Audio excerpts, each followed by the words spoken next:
The blue light of the monitor cuts harshly through the dim morning shadows of the wooden house. A messy stack of crumpled, dirt-stained fertilizer receipts sits precariously next to a half-empty mug of cold tea. Tu Na's eyes are tired, locked onto the glowing columns of a spreadsheet. But she isn't alone. Down at her side, a pair of small, persistent hands grips the hem of her linen shirt, pulling downward with rhythmic, impatient force. It's Henry. He's bored, shifting his weight in his tiny yellow plastic sandals, letting out a soft, continuous whine that fills the quiet room. Tu Na stops typing. She lets out a heavy breath, her shoulders sinking in defeat, and gently tries to pry his little fingers away so she can finish just one more invoice. It's the invisible, exhausting tug-of-war of the work-from-home mother, feeling like a failing worker and a failing parent, all at the exact same time. Welcome back to our home. Here, life is usually measured by the changing seasons and the slow, quiet growth in the garden. But recently, a new kind of pressure has crept through our bamboo gate. The modern world demands ledgers and digital records, and it is slowly turning our quiet sanctuary into an emotional battleground. The morning had begun the way it always does.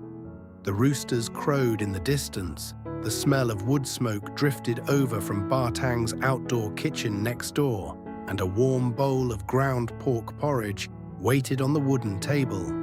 But for Tu Na, the peaceful, grounded rhythm of the farm was entirely swallowed by the urgent pinging of supplier emails.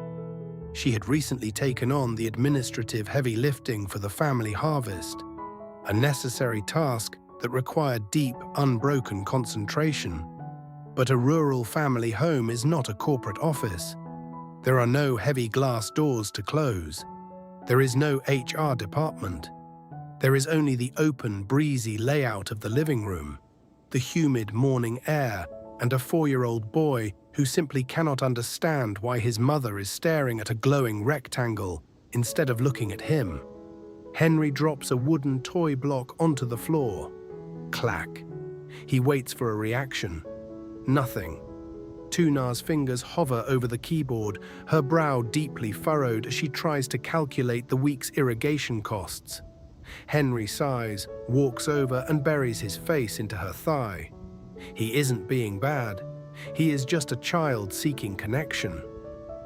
Tu Na rests her forehead in her palm, the quiet guilt washing over her face. Every time she looks at the screen, Henry pulls her shirt. Every time she turns away to play with Henry, the invoices pile up higher.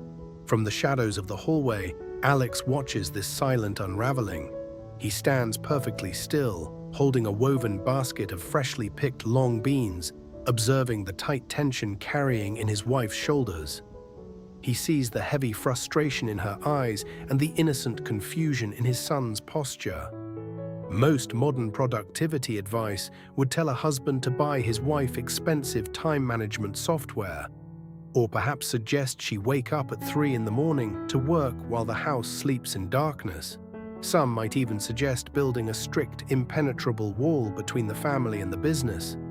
But Alex knows the farm demands his physical labor outside all day, and more importantly, he knows Henry should never be made to feel like a nuisance just for wanting his mother's warmth. Later that evening, after the porridge bowls are washed, dried and stacked, and Henry is finally asleep under the thin blue mosquito net, the house falls into a deep, rural silence. But outside, a single warm golden bulb flickers to life in the open-air shed behind the kitchen. Alex stands quietly at his worn workbench. The smell of old pine and engine oil hangs in the cool night air. He isn't drafting a complex schedule or printing out a strict list of office rules for his family. Instead, he is holding a piece of rough, discarded pallet wood. He measures the height of Henry's favorite little wooden stool. Then he measures the rough timber. He picks up a handsaw, scrape, push, pull. The steady, rhythmic sound of cutting wood blends seamlessly with the nightly chorus of cicadas. Sawdust falls like snow over his calloused, dirt-stained hands. He works slowly and deliberately, taking a piece of coarse sandpaper to smooth down every single harsh edge and jagged corner. He runs his heavy thumb over the wood again and again, ensuring there is not a single splinter left to harm small hands. This is not just carpentry. In this home, this is how a husband speaks. When the burden on his wife becomes too heavy to bear, he doesn't offer empty platitudes or complex corporate solutions. He builds a physical bridge. He looks at the discarded pieces of the farm and pieces together a silent, sturdy remedy for the pressure she is under. He works until the moon sits high above the bamboo trees, crafting a strange, tiny structure, knowing that tomorrow morning, the landscape of the battleground must change. The next morning arrives with the familiar heavy humidity of the dry season. Outside the bamboo gate, the world is already moving. Tu Na can hear the rhythmic sweeping of a broom across the dirt courtyard and the distant clucking of hens. She ties her hair back, wipes the kitchen counter one last time, and takes a slow, deep breath. For the past 2 weeks, the short walk from the kitchen to the corner desk has started to feel like a march into a storm. She braces herself, tightening her jaw, anticipating the immediate, high-pitched whine and the familiar tug at her linen shirt the moment she touches the computer mouse. But as she steps around the wooden room divider, she stops completely. Her hand hovers mid-air. The entire geography of the room has fundamentally changed overnight. Right beside her large black rolling office chair sits something completely unexpected. It is a tiny, perfectly scaled-down wooden desk, smelling faintly of freshly sanded pine and quiet midnight labor. It doesn't match the sleek metal legs of her own workstation, but it sits flush against it, forming a tight, unbroken line. On top of this makeshift desk rests a heavy yellowed plastic keyboard. An old spare from years ago, its letters mostly rubbed off, and a broken computer mouse with its wire cleanly snipped. And there, sitting straight-backed on his little wooden stool, is Henry. He isn't holding a toy truck or crying for attention. He is entirely consumed by his new station. His tiny fingers mash the broken keys with intense, chaotic purpose. Click, clack, thump. He stops, grabs the unplugged mouse, drags it across the raw wood with heavy concentration, and gives the blank wall an expression of utter professional seriousness. He is perfectly mimicking the exact posture of his mother. It is a striking before and after contrast. Just yesterday, this patch of floor was an empty void where a frustrated child stood, begging to cross an invisible boundary. Today, the boundary has been erased. Tu Na stands frozen in the doorway, the knots of tension slowly draining from her neck. The anticipated battle has evaporated into the warm morning air, replaced by a profound, sudden curiosity. Why is he so quiet? Why is the very thing that caused so much friction yesterday suddenly the source of such intense peace today? The soft squeak of floorboards behind her breaks the silence. Alex steps into the room, holding 2 steaming ceramic cups of green tea. He hands one to Tu Na, the heat transferring to her cold, tired hands, and leans comfortably against the wooden doorframe. He doesn't say, "I fixed it." He doesn't ask for praise. He simply watches their son work in earnest.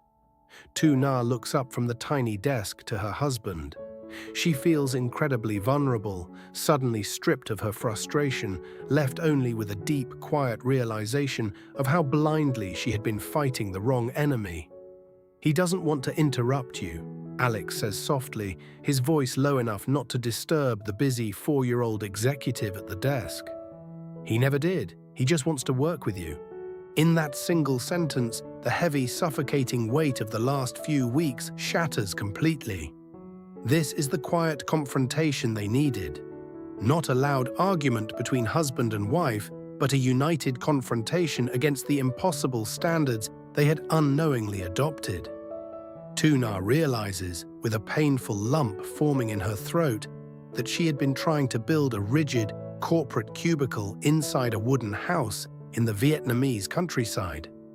She had expected Henry to respect closed doors in a home built on open spaces and shared lives. Alex takes a slow sip of his tea, letting the silence settle. The practical truth of their life becomes incredibly clear in this small, shared corner. You cannot force a sterile, isolated office structure into the beating heart of a family farm. When you push a child away, they push back harder, fighting for their rightful place in your world. But when you build them a seat at the table, even a tiny makeshift one made of discarded pallet wood, you remove the resistance entirely. They stand together in the doorway for a long time, watching the physical effort of Henry's little hands as he aggressively types out his imaginary ledgers. The air in the room is different now. It is no longer a place of isolated stress and hidden resentment. It is a shared workshop. Alex didn't just build a desk, he engineered a vital layer of family protection, proving that true productivity isn't achieved by locking the world out, but by inviting the right pieces of it inside. With the ceramic teacup warming her hands and her heart finally feeling light, Tu Na walks over to her large office chair and gently takes her seat. For the first time in weeks, she doesn't try to shoo Henry away. She doesn't tense her shoulders, bracing for the inevitable interruption. Instead, she confidently boots up her glowing monitor. Beside her, Henry pauses his frantic, heavy-handed typing. He looks up at his mother, his dark eyes wide and remarkably serious, his little hand firmly gripping the severed wire of his broken computer mouse. "Okay, Mama," Henry announces with absolute unshakable authority. "I am sending the tomatoes now." He clicks the dead plastic button with a definitive, satisfying snap. Tu Na smiles. It is a deep, radiant smile that finally reaches her tired eyes, and a single happy tear slips down her cheek, catching the golden morning light streaming through the wooden window frame. "Thank you, Henry," she whispers, her voice trembling slightly with relief. "I'll send the fertilizer invoices." She turns back to her screen, her fingers hit the keys. Beside her, Henry immediately resumes his urgent, imaginary work. The room, once suffocating with silent stress and invisible pressure, is suddenly filled with the chaotic, beautiful, rhythmic clattering of two keyboards working in perfect, messy tandem. The hidden cost of their growing farm business wasn't a lack of time. It was the heavy, false guilt Tu Na had been carrying, believing that being a good worker meant she had to act like an absent mother. As the morning stretches on, the simple wooden house feels warm, grounded, and whole again. Outside, the farm continues its slow, demanding rhythm under the sun. But inside this small corner of their home, a profound, lasting peace has been restored. The exhausting daily battleground has been entirely dismantled, not by expensive corporate solutions or rigid personal boundaries, but by a few pieces of discarded pallet wood and the quiet observation of a husband who understood that true protection is always an action. We spend so much of our lives trying to build impenetrable walls to protect our focus, artificially separating who we are from what we do. But perhaps the truest way to build a happy life and a strong family isn't by locking our loved ones out of our daily burdens. It is by pulling up a smaller chair, smoothing down the rough edges, and letting them sit right beside us. It leaves a quiet question hanging in the air.